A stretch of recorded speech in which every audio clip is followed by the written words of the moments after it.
Hello viewers, welcome to Aspire High channel, an education content channel primarily intended for management studies. In this video session, we shall take up Unit 12, Employee Empowerment from the last block, that is block 4, Employer-Employee Relations. As usually, we shall discuss the important questions and suggested answers for the coming term and examination this month. We have already enlisted the important topics from which we can expect the questions, either 20 marks or short notes for the coming term and examination from Unit 12 Employee Empowerment in our earlier video sessions where we discussed the important questions block wise. Accordingly, the identified ones are empowerment, quality circle, workers' participation in management, workers' participation in management in India, and participative decision making. Actually, previous question papers on perusal, we found that only questions were there on workers' participation in management with special reference to our country and also participative decision making.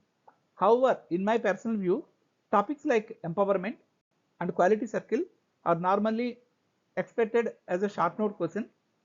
So we cannot omit them from our discussion. So we shall take up the discussion accordingly.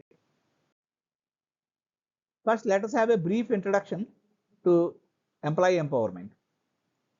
At the beginning itself, let us have a look at the statement given by the chairman of General Food Corporation, USA, Clarence Francis, way back in 1954.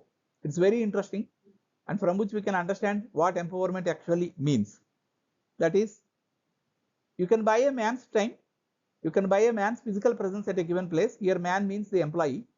You can even buy a measured number of skilled muscular motion per day or per hour, that is physical work. But you cannot buy enthusiasm, you cannot buy initiative, you cannot buy loyalty, you cannot buy devotion of hearts, minds and souls. But you have to earn all these things. You cannot buy, but you have to earn all these things. That is the message given in this statement. It is very interesting and we can easily understand now what employee empowerment is. So this has more relevance in the current days when compared to some 50 years back. The current generation of employees are not only young, intelligent, they are enthusiastic and ambitious also. They are career oriented. You have to understand that nowadays. They are very much interested to change their jobs also frequently from one organization to another. And what they need is participation, autonomy and challenges. So they feel privileged when a big assignment is given. They would like to solve a problem. They would like to face a challenge and resolve the issues. So one more important underlining point here is they want to contribute on their own with initiative. That means with less supervision. So this is more important, rather they want to contribute on their own with initiative. Then employees nowadays need empowerment. Employees nowadays need empowerment. In this context, the word industrial democracy is important to be understood. There are three elements of industrial democracy. That is, first one is this employee empowerment, second is quality circles, and third one is workers' participation in management. In fact, in the entire Unit 12, in the name of topic employee empowerment, we are going to discuss the elements of industrial democracy only. Now we shall discuss this topic empowerment. There is a possibility of getting a short note question in the examination. Write short notes on empowerment. So let us see how it is to be answered.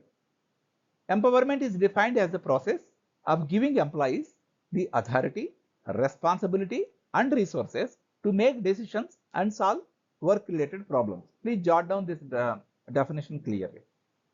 So here the thing is authority, responsibility are given to the employees lower level, from higher level authority, from higher level managers. So basically in management theories it is always said that you can delegate authority, you can delegate work, but you cannot delegate the responsibility. Responsibility lies with you only, but that point shall never be forgotten by us, even though we are talking of empowerment. Four main elements of empowerment are delegation, resource allocation. Resource allocation means unless the resources are made accessible to the employee, he cannot do anything. Autonomy, and autonomy means autonomy in decision making, and trust. There should be a mutual trust, manager and employee versus manager. The trust is to be there. So delegation, resource allocation, autonomy, and trust are the key elements of empowerment. How to implement empowerment in an organization? Employees at the lowest level shall have a right mix of information. They should not be kept in dark about the work process, the quality of the product that is expected by the company, and the customer feedback on either on the product or on the service. Second is the knowledge. They should have the right knowledge, not just about simply the work handled. That means not confining to the seat, the particular work that is entrusted to a particular employee. He should be aware of the entire total business scenario in which the organization is operating. Then only he can be delegated with some, and also resource allocation could be done and autonomy can be given and he could be trusted.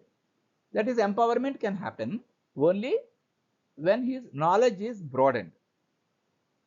And last thing is, the power to make decisions must be given. That means that should happen. Otherwise, if every decision is taken by the manager, this empowerment is not there at all. There is no point in discussing the empowerment with respect to a particular employee when decision making power is totally vested with his immediate supervisor or manager. So what it means, to ultimately empowerment makes an employee work independently of management control or direction, or in other words, minimal management control or minimal direction. I can say that I won't say that complete independence will ever happen. Complete independence is not good also, but empowerment will lead to what? Lesser level of supervision. Lesser level of supervision. So when an employee is empowered, he will be working independent of management control or direction to the maximum extent. He will be working independently of the management control or direction, or in other words, lesser management control or direction. In this way, we can understand what empowerment is. Let us move further on this empowerment concept. Normally, in many organizations, the top management will be telling in public meetings that they wanted to empower their employees. They are very much interested in having empowerment to their lower level employees. But in practice, what happens is they won't have the mindset to do that. Then there are certain characteristics for an organization that we would like to discuss now, which are basically required to have empowerment to be put in place if at all the top management is sincere and they wanted to implement empowerment in its true spirit. What are those characteristics? From the examination point of view, I have listed here 5. The first one is hiring process is such that the new recruits could fit into the day-to-day freedom. That means at the time of recruitment itself, this particular issue will be looked into, and the candidates having that relevant aptitude only will be taken into. So what happens is after recruitment, there will not be any friction as far as the new recruit and the environment wherein empowerment is already put in place. Next is the guidelines for day-to-day functioning will have some leeway. That means the guidelines won't be very rigid. Some leverage will be there so that the empowerment given to lower level employees will actually work. Accountability is clearly defined. Without accountability, empowerment will not work. That is very, very important. Accountability has to be there. Then only the empowerment will give the desired results. But results are more important here than the process. In public sector undertakings, sometimes it appears that process is more important than the results. But ultimately, results are important both for the public sector undertakings and private sector undertakings. And then a question arises, then what to do about the process? That means the process is to be defined clearly, but there should be some leverage. That means employee cannot completely design his own process to achieve the results. That is also forbidden. But some leverage should be there, wherein the process is less important when compared to achieving the desired results. And above all, to make this happen, to make this empowerment happen, the communication channels should be kept open. That means the employee should be able to freely talk to his supervisor, and supervisor also should be able to freely communicate his views on how to do with this empowerment. Ultimate objective is to get the desired results at the end of the day. So these are the characteristics of empowered organizations, and benefits of empowerment we can see for both sides, organization side and employee side. For the organization, because of this empowerment to lower level employees, innovation will happen. That means they are given an opportunity to innovate. Prior to problem solving, many problems will be solved by themselves without referring to the supervisor or the manager, and ultimately better results. That is, with better results means the objectives of the organization. Next, for the employee side also, there will be high self-esteem. If you refer to this Maslow's need hierarchy theory, this has a lot of importance. High self-esteem. Opportunity to learn will be definitely be there, because the accountability is clearly defined and communication channels are open. So opportunity to learn will be there, and ultimately a sense of achievement will be there for the employee, which in turn further and further motivates in the days to come for giving much better results. This is all about empowerment. Next important topic from the examination point of view, expected as a short note question, quality circle. Quality circle, actually whenever one refers to quality circle, the country that comes into the mind is Japan, but actually it originated in USA, but later taken away by Japan and implemented successfully and showed results. The results are also mentioned here in the last line. Higher quality products at low cost by many Japanese firms are achieved by implementing this concept of quality circle. Higher quality products at low cost are achieved by many Japanese firms by implementing this quality circle concept. Quality circle is nothing but a group. It is defined as a group of some 8 to 10 employees. They meet in what is called a formal meeting. You cannot say informal meeting. It is a formal meeting. So it will be held once in a week or once in a fortnight or once in a month, depending on the situation. That is the problems and their frequency of generation of the problems, the need to resolve the problems. Accordingly, quality circle is defined as a group of 8 to 10 employees who meet each other during a meeting, which is a formal meeting. And for what purpose they are meeting? To discuss the problems and also try to provide solutions to the problems. So most of the things will be relating to the quality of the products like that generally, and they recommend solutions, alternative solutions to solve the problems by investigating the causes. Already there might be some well established solutions to the problems, but this quality circle is intended to get the innovative ideas from the lower level employees also. That is the objective. So what happens is they may come out with alternative solutions. They will be checked by higher authorities, and if they are good, acceptable, then the solution will be implemented for the larger interest of the company, larger interest of the organization. But one important thing is, these employees whom we are choosing, some 8 to 10, they should not be scattered in the organization. They should have a shared area of responsibilities. Then only they can sit together and discuss the problems and come out with the solutions. So in this way, quality circle concept could be understood. The essence of this is that, continuation of our earlier topic, empowerment. You are empowering the lower level employees and try to get the ideas. When means we are expecting innovative ideas from the lower level employees. How they will come out? Only when an opportunity is given to convey them. For that, a formal meeting is created. That is called quality circle. In that, they will come out with their own innovative ideas. Some may be good, some may be not acceptable, but there will be an opportunity. That is called, the communication channels are very much open. So they will be free to tell. They will be free to communicate, irrespective of their cadre, which is basically understood as a lower level cadre. So this is all about the quality circles successfully implemented in Japan. That is why it is highlighted in our employee empowerment subject. Next comes the 20 marks essay question.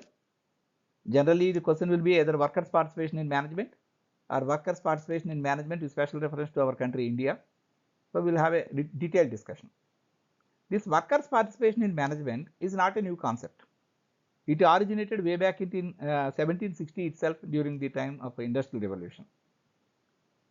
Participation has assumed different forms, varying from mere voluntary sharing of information with the workers to formal participation in actual decision making process of the management. Please understand this, because the next topic, that is after this workers participation in management and also workers participation in management in India, we have participative decision making, one important topic that was once asked as a short note question. That's why that is nothing but a mix of these two topics also. What I mean to say is, while whenever suppose the question is write a short notes on participative decision making, or a 10 marks question, write notes on participative decision making, students are advised to write points that are discussed in these topics also, not just confined to the last slide. So what is participation means? So basically, management is reluctant to discuss with very low level workers. That is that everybody could understand easily. Then what is going to happen is some sharing of information, saying that we wanted to give some incentive if at all the performance is going to be like this. They wanted to convey informally, and sometimes they wanted to convey through the recognized unions of workers. That is simply sharing the information, not seeking any opinion of the either the workers or the unions representing the workers, recognized unions representing the workers, that how much incentive is to be given. No participation, but only sharing of the information from management to the management side to the worker side. Later, the another way, that is other end of the participation, is completely asking them to sit on sit across the table and participate in the decision making process. This is a lofty ideal. In practice, management is reluctant to have that much level of workers participation in management, but it is desired in the name of this employee empowerment, which is ultimately going to give better results for the organization. When we say that it is not management is not that much interested, what we actually mean is the reality that is existing in many organizations, more particularly in our country. Workers' participation in management is actually not physical, that is just participating in a meeting. It is mental and emotional involvement in a group situation. You have to understand that difference, that what I am going to highlight, that it is practically not being implemented in its true spirit. What I mean is, there could be a meeting, there could be a participation of the workers, but in reality that is only a physical presence. Their mental and emotional involvement in group situation, which encourages workers to contribute to group goals and share responsibility, saying that no sir, we will definitely do it, only 3 months are left, but despite that we will do hard work and we will try to achieve the targets, though we are lagging behind the targets by this time. The workers may come forward, the employees may come forward and openly say. That is what is actually intended in this employee empowerment. That happens when, as already discussed, whatever we have discussed so far about employee empowerment, such a situation is put in place only. That is the characteristics of a empowered organization we have discussed now. If everything is properly put in place in such a real environment, only the workers will be coming out voluntarily, openly, saying that no sir, we will work hard, if necessary we will sit late hours and we will see that the targets are achieved, like that. That is the ultimate. That happens only when there is a mental and emotional involvement from the worker side. It is not just mere physical presence in a meeting. So what happens is, it encourages people to accept responsibility. Responsibility is not thrusted, it is accepted on their own. When they are involved in the decision making process, automatically that is more likely to happen. I won't say that will automatically happen, it is more likely to happen, and in such a situation, when the problem is understood, that we are lagging behind in reaching the targets, but time is only 3 months left, then because they are involved in the discussion, because they are involved in the decision making process, they are made to understand the situation of the company in achieving the targets, or the difficulty, present stage of difficulty in achieving the targets. Automatically they are ready to work with the manager instead of working against him, saying that you are thrusting on us lot of work already, more work is being extracted, more pressure is there, stress is felt. Like that, they won't speak like that then, because they are already involved in the decision making process. To at least they are involved to a certain extent. I won't ever say that they will be involved in full. That will not happen at all. Workers' participation in management will happen to a certain extent only. Next, from the examination point of view, we have to write objectives for workers' participation in management. Why it has to be? It is always better to write point wise. When I say from the examination point of view, I advise the students to jot down these points, so that will be useful as a last minute revision on the day before examination. First one is to raise the level of motivation of workers by closer involvement. Whatever we have discussed now on workers' participation in management, the practicality or the reality, all those things we have discussed, that we should be able to present in crystal clear terms in the form of objectives, because we are talking of how to write a 20 marks question. We are discussing about a 20 marks question. First one is to raise the level of motivation of workers by closer involvement. As already discussed, they will get involved. They say that, sir, we will work. No, if necessary, we will work for more hours and see that the targets are reached. Like that. That is, their motivation level is increased because of just involvement. To provide opportunity for expression. That was also discussed. Opportunity for discussion, opportunity for expression is provided in quality circles to provide a sense of importance to workers. The nomination to a quality circle is also a sense of giving a sense of importance to workers. And in fact, we will see way forward certain types of committees. Those are all giving sense of importance to workers.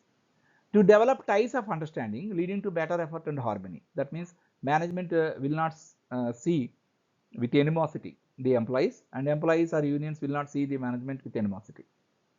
There will be a harmony. There will be a proper positive level of positive way of understanding. And to act as a device to counterbalance powers of managers. That is, employees will not see that managers alone are having powers. Because of empowerment, they will also have certain level of delegated authority.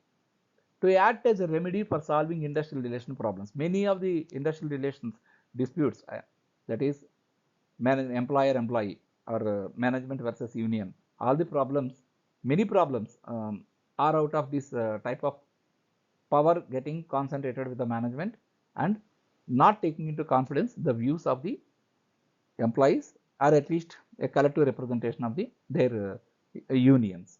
So this will act as a remedy for solving industrial relation problems. These are the 5 objectives: to raise level of motivation of workers, to provide opportunity for expression and to provide a sense of importance to workers, to develop ties of understanding leading to better effort and harmony, to act as a device to counterbalance powers of managers, to act as a remedy for solving industrial relation problems. A few more points, that is prerequisites for effective participation. So, effective participation, that is important here. Mere participation, conducting a meeting, giving a notice, asking them to come on a particular day at a particular time, they will be sitting in the meeting and the meeting will be over, minutes may be recorded, but that is not effective participation. So, what are the prerequisites for effective participation? I have enlisted here 5 points. This is also from the examination point of view. If you write like this, 5 points, objectives, 5 points as prerequisites, definitely you will get good marks in a 20 marks question. The first one is a strong democratic and representative unionism. That should not, the union should not only be strong, it should also have a democratic character. It should be a representative body. Mutually agreed and clearly formulated objectives. Mutually means management versus workers, management versus union, or employee versus employee. Clearly formulated objectives. Just now we discussed how the objectives for workers' participation in management implied that effective workers' participation in management. Third one is effective consultation of the workers by the management. Here may not just consultation for namesake. Effective consultation of workers means their views are to be taken into confidence. Their views are to be given respect. They are to be discussed. Okay, if at all they are not, the solutions they are suggesting they are not practical, that should be conveyed to them. This is the limitation. We cannot do that.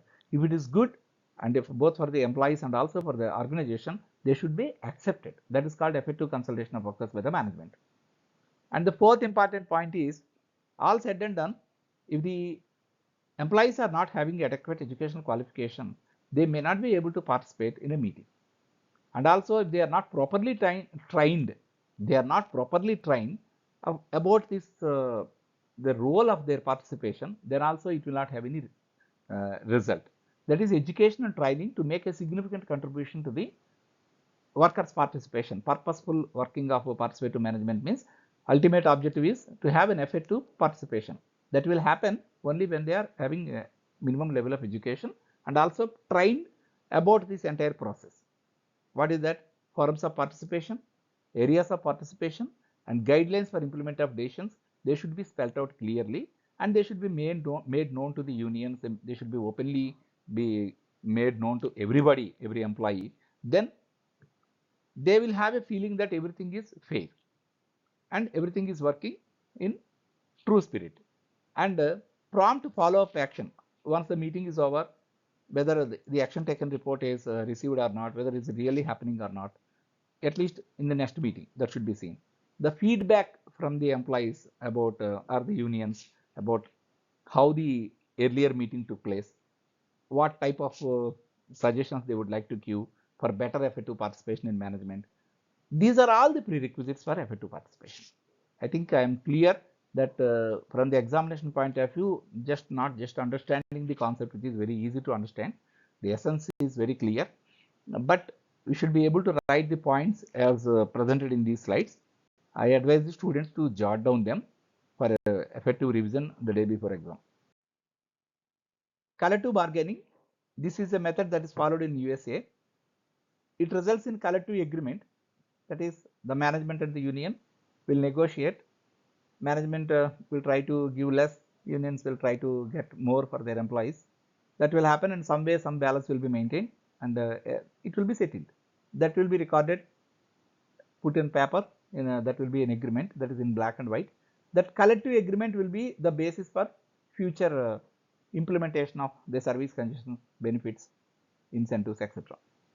This is widely followed in USA, and in fact accepted by their workers also, rather than getting nominated on the board. Ultimately, what is required is the results. So they felt that collective bargaining is the right way of participation. The second is joint management councils and committees. These are the bodies that are consultative in nature, advisory in nature. What actually happening is the decision making will be with the management only, no decision making involvement, no involvement in decision making, but only thing is they will be informed. Their views will be listened. So what is happening is ultimately unions are also not interested in these joint management councils and committees. Okay, their own members will be there in those committees, but they are also not that much interested for their success of this method of participation.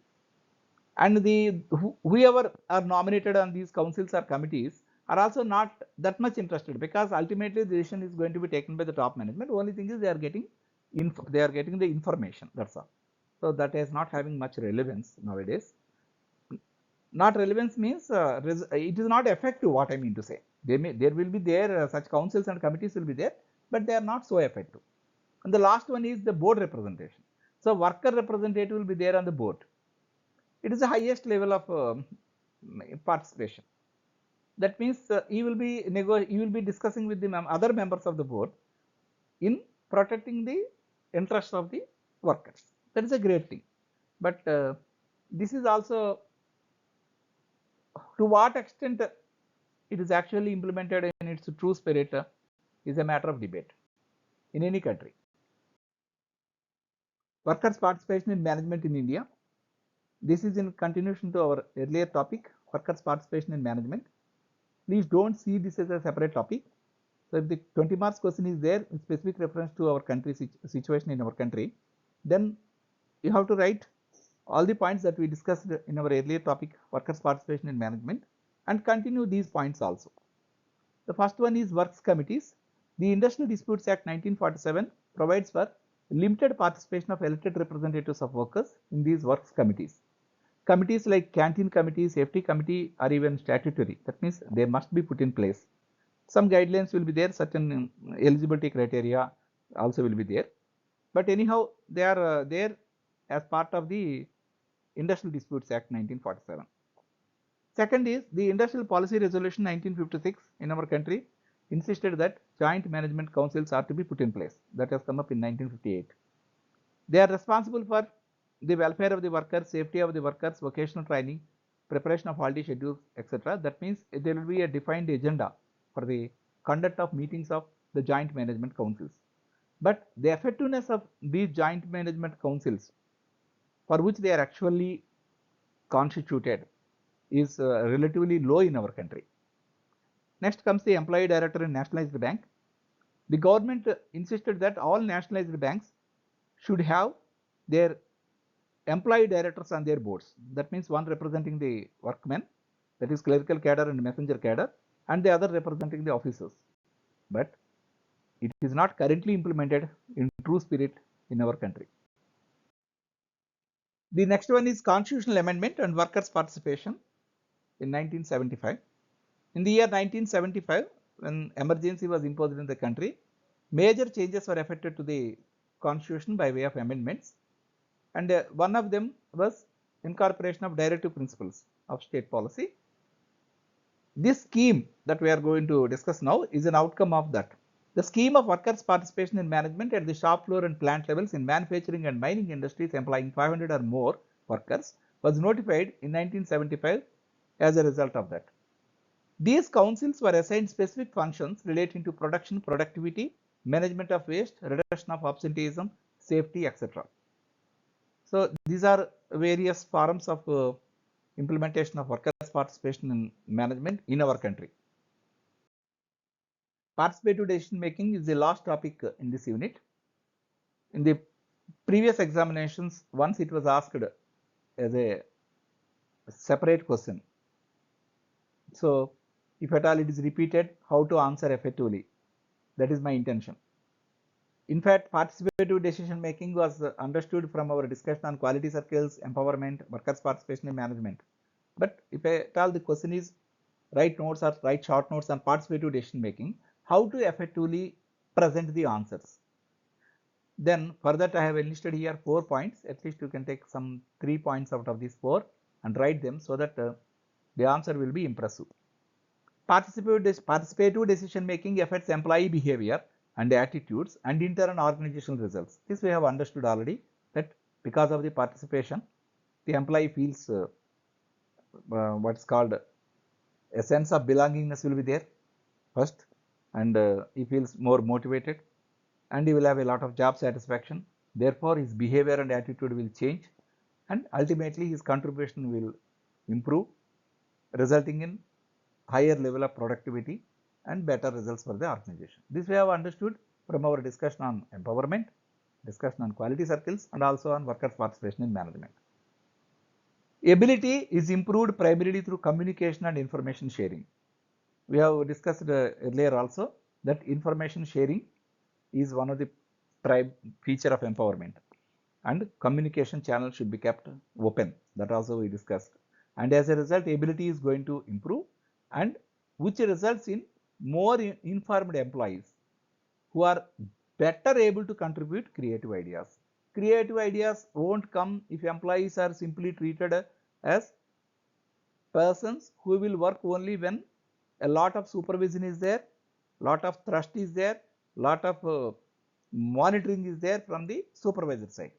That type of approach will never lead to generation of creative ideas at all on the part of the employees. So ability is improved primarily through communication and information sharing, which is there as part of our empowerment concept. and it ultimately leads to more informed employees, which is leading to contribution of ideas, creative ideas. That is what was there in the quality circles. And motivation is improved because employees tend to set higher goals participatively than management does unilaterally in the past. That is what I said when I said the targets are not uh, getting reached and the time is only 3 months. Because of the participation, the workers may say or employees may say that no sir, we will work hard, we will sit more hours and we will try to somehow make up that deficiency of production in the remaining 3 months. Like that will come. That motivation comes only because of the participation. So motivation is improved because employees tend to set higher goals participatively than management does unilaterally in the past. So here, because of the participation, employees will get identified with the organization. They get identified with the organization. It is a mental and emotional situation, not just mere physical presence. All these points we have discussed in our earlier topics in this video session itself. It is only summing up for the purpose of writing an effective answer for this type of question. Write notes on participative decision making. The last point is the act of participating can also increase employees' sense of trust and control. Trust means mutual trust, employer versus employee, employee versus employer, and control, which may lower their resistance to new ways of doing things. Suppose the manager says this is the new way to achieve the target somehow in this short period of time, they won't say, they won't resist. That also we discussed clearly. That is, he will go along with the manager, he won't oppose the manager. So these are the 4 important points that we have to specifically make a mention for getting very high marks for this type of question. Write short notes or notes on participative decision making. The first one is it affects employee behavior and attitudes, resulting in good organizational results. Ability gets improved through communication, that leads to more creative ideas. Motivation is getting improved because of participation. This entire act of participation will also lead to employees' sense of trust and control. Increase in the employees' sense of trust and control, a belongingness, which may lower their resistance to the new ways of doing things. They will accept whatever changes the management is bringing in the work process.